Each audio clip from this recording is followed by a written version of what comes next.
File. নমস্কার বন্ধুরা, আমি হিরণ, তোমরা শুনছো প্রেত ফাইল। আজকে যে ঘটনাটা বলবো পৌষ পার্বণ কি মকর সংক্রান্তি ঘটনা, ওই দিনে ঘটে যাওয়া ঘটনাটা। তো ঘটনাটা আমাকে যে বলেছে সেই ঘটনাটা তার নিজের সাথে ঘটেছে। তো যখন আমি এই চ্যানেলটা ওপেন করি তখন আমাকে বললো যে আমার একটা ঘটনা আছে, তাহলে তুই আমার ঘটনাটা ওই চ্যানেলে বললে খুব ভালো হতো। আমি তখন বলেছিলাম যে তুই নিজেই বললি। ও বললো না, আমি বলবো না, তুই নিজের কাছ থেকে শুনে নে। বললাম ঠিক আছে বলবো। তো ও যেইভাবে বলেছে আমি সেইভাবে বলার চেষ্টা করব। যদি ঘটনাটা ভালো লেগে থাকে একটা শেয়ার করবে, একটা লাইক করবে। আর যারা নতুন শুনছো ঘটনাটা এই পেট ফাইল প্ল্যাটফর্মে, তারা সাবস্ক্রাইব করে বেল আইকনটা অন করে দেবে, যাতে ঘটনাটা তোমাদের কাছে সবার প্রথমে পৌঁছায়। তো ঘটনাটা শুরু করি। পৌষ পার্বণ সবার বাড়ি বাড়ি পিঠে হয়। তো ওর বাড়িতেও পিঠে হয়েছে, সবার বাড়ি পিঠে হয়েছে। ওর খুবই টিভি দেখার নেশা। ওর নিজের বাড়িতে টিভি নেই। তো আমাকে যেভাবে বলছে আমি সেটাই বলছি।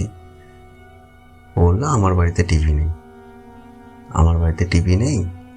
2-3টে বাড়ির পরে একটা কাকুর বাড়িতে টিভি আছে। টিভি দেখার আমার একটু নেশা, প্রথম থেকেই টিভি দেখি।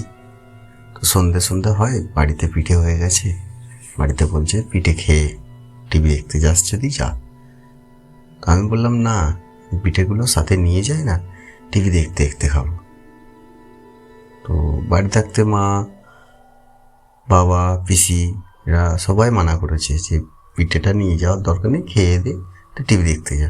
আমি তো বললাম যে না, আমি টিভি দেখতে দেখতে খাবো। তো আমি কি করলাম, তখন তো গামছা বেশি ইউজ করতাম। গামছার মধ্যে পিঠেকে বেঁধে হাতে করে গলায় ঝুলিয়ে হাতের পিঠেটা ধরে যাচ্ছি। যখন আমি আমার বাড়ি থাকতে প্রথম বাড়িটা পার হই তখন দেখছি আমার থেকে বয়সে 2 বছর কি 3 বছরের ছোট একটা ছেলে এসে বলছে আমার একটা পিঠে দে না, আমার একটা পিঠে দে না, খাই। আমি বললাম যে চলে আয়, তাহলে টিভি দেখতে দেখতে খাবো। মনে মনে ভাবলাম হয়তো ওদের বাড়িতে পিঠে হয়নি কি কিছু, চল হয়তো কাকুর বাড়িতে যাচ্ছি, টিভি দেখতে দেখতে একসাথে খাবো। তো ওকে যেন দেখে চেনা চেনা লাগলো, যে ও আমাদের এই গ্রামের মধ্যেই বাড়ি ওর। সেই হিসাবে আমি বললাম চলে আয়, একসাথে টিভি দেখতে দেখতে খাবো। ও তখন আবার বললো যে না আমি যাবো না, তুই আমাকে পিঠে দে না, আমি খাই। আমি বললাম যে চলে আয় না, এখানে খেতে বারণ করছে, রাস্তায় খেতে বারণ করেছে আমাকে বাড়ি থেকে, ওইখানে গিয়ে খাবো কাকুর বাড়িতে, চ টিভি দেখতে দেখতে। ও তখন কি বললো, তুই দিবি না তো পিঠে, দিবি না তো, দিবি কিনা বল, যদি না দিস তো দেখে নেবো আমি, পিঠে আমি তো খাবোই। এইরকম ভাব কথা বলছে। তো আমি বললাম যে খাবি তো খাবি, কি আছে, চলে আয় আমার সাথে, ওইখানে গিয়ে খাবো, আমরা রাস্তায় খাবো না। বাড়ি থাকতে মা বাবারা বারণ করেছে, পিসি বারণ করে দিয়েছে অনেক করে, যে রাস্তায় কিছু বার করবি না, একদম গিয়ে ওইখানে গিয়ে খাবি। তো তুই যদি খেতে চাস তো চলে আয়। তো বাচ্চাটা বললো যে না, আমি ওইখানে যাবো না, তুই আমাকে এইখানেই দে। রাস্তা ঘিরে দাঁড়িয়েছে। তো আমি ওকে একটা পিঠে গামছা থাকতে খুলে একটা পিঠে ওকে হাতে দিয়ে দিই, দিয়ে আমি বলি তুই সরে যা, আমি চলে যাই তাহলে। তো আসলি না, টিভি দেখতে দেখতে খাবো বললাম, তুই আসলি না যেহেতু, চল একসাথে খাওয়ার দরকার, তোকে একটা দিয়ে দিচ্ছি, তুই খেয়ে বাড়ি চলে যা। তো ওকে এখন একটা হাতে দিয়ে দিই, দিয়ে আমি দুটো বাড়ি টপকিয়ে গিয়ে পরের বাড়িটা কাকুর কাছে গেলাম, গিয়ে বললাম কাকু টিভিটা চালাও না, টিভিটা দেখি একটু। বলছে হ্যাঁ চালিয়ে দিচ্ছি, তাহলে দেখ। তো টিভি দেখছি, তখন একটা সিরিয়াল হতো, সিরিয়াল হয়ে গেছে 8টা 8:30 বাজে। তখন কাকু বলছে এবার তো রাত হয়ে গেছে, তাহলে তুই বাড়ি চলে যা, আমরা এবার টিভি বন্ধ করে খাওয়া দাওয়া করে শুয়ে পড়ো। তো সবার বাড়িতে তখন লক্ষ্মী ঠাকুরের পায়ের ছাপ দেওয়া হতো, খড়িমাটি কিংবা ওই চালের গুঁড়ি দিয়ে। তো দিয়েছে, ওইগুলো হালকা হালকা আলো পড়ে সাদা সাদা লাগছে, খুব সুন্দর লাগছে। তো আমি ওইটা দেখতে দেখতে কাকুদের বাড়িতে বেরিয়ে পড়ি। কাকুদের বাড়ি থাকতে বেরিয়েই ডান দিকে একটা রাস্তা চলে গেছে, ওইটা মেন রাস্তা। বাঁ দিক দিয়ে চলে গেলে ওইটা আমাদের বাড়ির রাস্তা। আমাদের বাড়ির রাস্তার দিকে ঢুকেছি, দেখছি ওই ছেলেটাই যাকে আমি একটা পিঠে দিয়েছি, ও আরও 2-4জনকে নিয়ে এসছে। বলছি, তোকে আমি পিঠে চেয়েছিলাম, তুই আমাকে একটা পিঠে দিয়ে চলে গেছিস, আজকে আমাকে পিঠে তোকে খাওয়াতেই হবে। তো আমি তখন বললাম যে পিঠে খাবি তো কী আছে, সব বাড়ি চ, মাকে বলবো সবাইকে 2-1টা করে পিঠে দিতে। বলছে, না, তুই যেইগুলো খেয়েছিস আমার ওইগুলোই চাই, তুই আমাকে কেন একটা দিয়ে চলে গেছিস? তখন আমি বললাম, কি বলিস, এই একটা দিয়েছি, তখন তো আমি এক জায়গায় গিয়ে খাওয়াবো বলছিলাম, আমার বাড়িতে খাওয়া হয়নি, তোরা যদি খাস তো চল আমার বাড়িতে গিয়ে দেবো। তখন ওদের মধ্যে একজন বলছে, না, একে যেতে দিবি না, ধরে রাখ, একে দেখবো কি করে, এরম ভাব বলছে।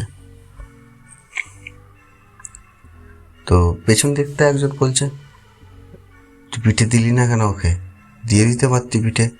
হ্যাঁ, আমরা তো সবাই খাবো বলে ভেবেছিলাম। তো আমি তো অত মাথায় রাখিনি যে অন্য কিছু, আমার সাথে অন্য কিছু চলছে। সেটা যদি মনে করতাম হয়তো আমি চিল্লাতাম কি কিছু, ওইটা আমি ভাবিনি। আমি ভাবছি কেউ হয়তো পাশের বাড়ি কি এই একটা বন্ধু বান্ধবের মধ্যে এরম কেউ হয়তো কারো বাড়িতে এসছে। হ্যাঁ, তখনকার দিনে এরকমই হতো, তো সেরম ভাব হচ্ছে।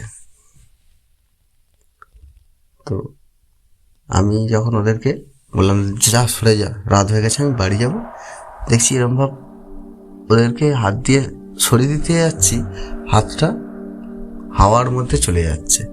কারো সাথে কোনো রকম কোনো যে সরাতে গেলে যে প্রেশারটা লাগে, ওই প্রেশারটাই আর লাগছে না, কারোর সাথে টাচ হচ্ছে না।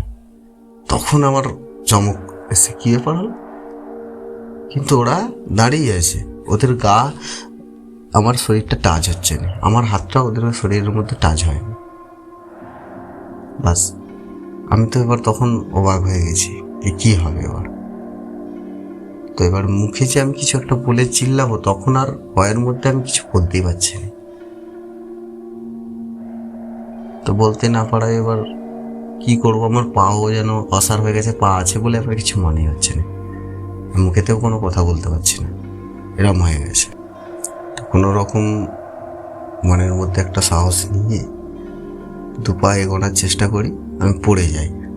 পড়ে গিয়ে শুয়ে শুয়েই হাত দিয়ে বেয়ে যাচ্ছি, আর আমাকে ওদের মধ্যে একটা যেন ছেলে পাকে ধরে আমার টেনে রেখেছে।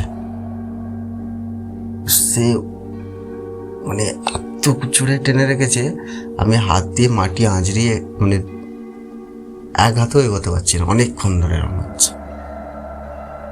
তো যখন ওরম হচ্ছে, যেই বাড়ির সামনে, ওদের বাড়িটার সামনে একটু বাগান মতো আছে, নানা রকম সবজি চাষ করে, শীতকালের সবজি ফসল চাষ করেছে।